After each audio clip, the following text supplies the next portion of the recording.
விநாயகரிடம் இந்த வேலையை சிவபெருமான் ஒப்படைத்த பிறகு விநாயகப் பெருமான் லட்சுமி தேவியை நாடி செல்கிறார். விநாயகர் லட்சுமி தேவியிடம், தாயே, தாங்கள் இந்த கொடிய அரசனின் நாட்டில் இருக்கலாமா? தாங்கள் இங்கே இருப்பதனால் அவனுக்கு வெற்றி மேல் வெற்றி கிடைத்து கொண்டிருக்கிறது. மக்களும் தேவர்களும் எவ்வளவு அவதிப்படுகின்றனர் என்று கேட்கிறார்.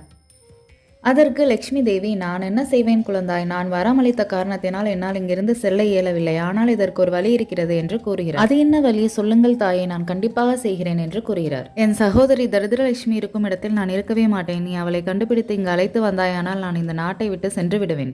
அவர் எங்கே இருப்பார்? நான் அவரை எங்கே கண்டுபிடிப்பது என்று விநாயகர் கேட்கிறார்.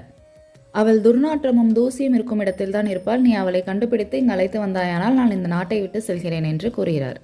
லட்சுமி தேவியிடம் விடை பெற்று கொண்டு விநாயகர் தரித்திரலட்சுமியை தேடி செல்கிறார்.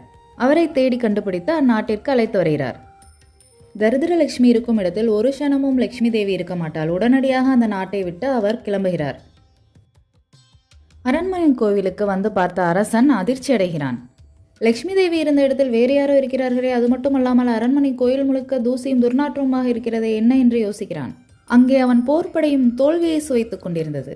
நீ நல்லாட்சி புரிந்த நாட்டை நல்ல முறையில் நடத்தினாயானால் லட்சுமி தேவியுடன் அனைத்து தெய்வங்களின் அருளும் உனக்கு கிடைக்கும். இல்லை என்றால் உன் வெற்றி நிரந்தரமானதல்ல என்று அறிவுரை கூறுகிறார். அதை கேட்டு அம்மன்னன் நல்லாட்சி புரிந்து அந்த நாட்டு மக்களும் நிம்மதியாக வாழ்ந்தனர். லட்சுமி தேவி மீண்டும் அந்நாட்டில் குடியேறினாள்.